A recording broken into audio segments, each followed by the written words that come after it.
মূলত রাস্তা দিয়ে হেঁটে যাচ্ছিলাম। হেঁটে যাওয়ার সময় এই কুকুরগুলোর সাথে দেখা হয় এবং এই কুকুরগুলো দেখা হওয়ার পরে এই ভিডিওটা করা এবং তাদের খাবার জন্য কিছু রুটি কিনে তাদের খাওয়ার ব্যবস্থা করি আমরা। রাস্তায় দেখলাম এই 3টা কুকুর একসাথে আসছে এবং আমাদের সাথে এক দোকান থেকে রুটি কিনে কুকুরগুলোকে খেতে দিলাম।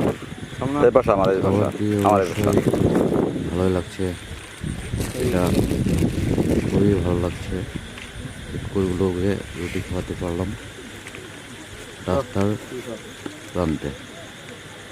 কিছুক্ষণ সময় কুকুরদের পিছনে দিয়ে তারপর আমরা আমাদের গন্তব্যস্থলে বেরিয়ে পড়ি।